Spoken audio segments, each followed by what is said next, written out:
anak gue, kayak gue pulang itu pasti gue harus nyapa anak gue dulu kalau anak gue di depan mata, karena kalau enggak Sarena marah, dia udah bisa ngerti, udah bisa cemburu.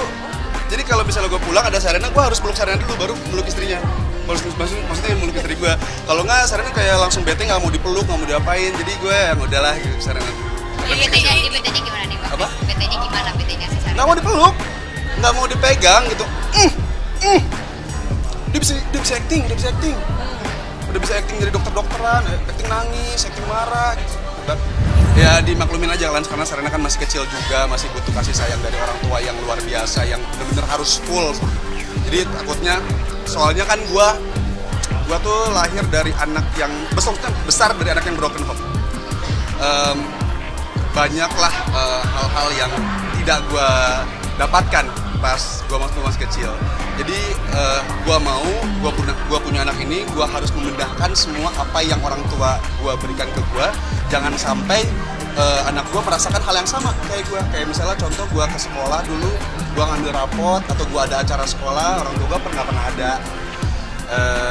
Jadi ya udah, jadi gua memaksimalkan waktu kalau misalnya pun ada. Kalau nggak ada pun gua tetap paksain kalau misalnya gua harus syuting.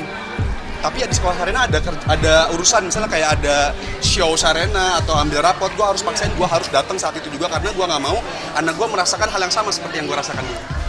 Ya sesibuk-sibuknya mungkin aku dan Siti itu memaksimalkan waktu kayak misalnya dalam seminggu kita bener-bener full banget, tapi kita harus sediain 1 hari aja buat main sama Sarena ke mall atau misalnya berenang atau misalnya kemana. Pokoknya kita harus sisain 1 hari aja buat family time lah sama keluarga. Pas kelas 4 SD, nyokap bokap gue tuh cerai pas gue kelas 3 SD 4 SD kalau nggak salah. Terus nyokap gue meninggal kelas 1 SMP. Ya berat banget sih, itu masa-masa terberat gue mungkin dalam hidup.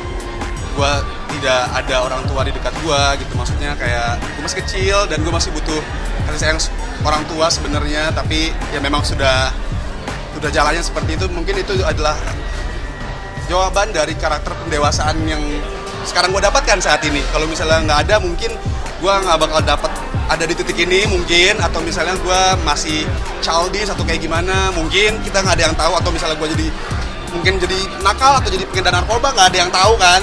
Jadi ya mungkin itu adalah proses pendewasaan yang gue dapatkan dari proses kehidupan. Bokap itu tentara, jadi gue ketemu bokap itu setelah nyokap gue meninggal. Jadi pas nyokap dan bokap gue cerai saat itu, gue nggak ketemu sama bokap sampai kelas 1 SMP, paman meninggal baru ketemu lagi.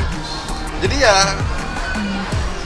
sebenarnya luar biasa untuk bisa menjalani itu semua di hari-hari itu, karena itu sakit banget sebenarnya. Kayak gue masih SD, nggak ada papa, ditinggalin papa. Pas udah SMP ditinggalin mama. Terus habis itu ketemu lagi sama papa, dan papa tuh bener-bener keras orangnya, yang kayak pendidikan nomor 1 gitu, kayak pengennya gue jadi apa gitu. Terus ya mulai dari situ gue mikir kayak nanti kalau punya anak gue nggak bakal mendidik anak gue sekeras ini deh, karena ya yang terjadi anak itu malah jadi pembangkang atau kayak gimana. Makanya itu mendidik anak itu gue belajar dari orang tua gue mendidik gue.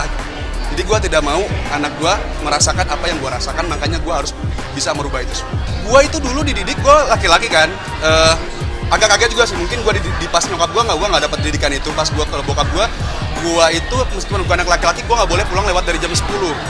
Kalau lewat dari gue kayak princess, jadi gue kayak putri salju gitu, apa namanya, Cinderella gitu. Kalau misalnya lewat dari jam segitu, gue udah dikatain semua kata-kata yang sangat indah tuh keluar dari mulut bapak gue. Kayak sangat-sangat indah, luar biasa. Makanya gue ya belajar lah dari itu semua. Oh, ada juga yang gue dapatkan dari didikan keras itu, gue jadi bisa menghargai dengan waktu. Gue jadi tahu apa yang mana yang salah dan yang benar, meskipun cara mendidiknya berbeda, mungkin bukan seperti yang gue mau, tapi ada didikan yang bisa kena juga lah.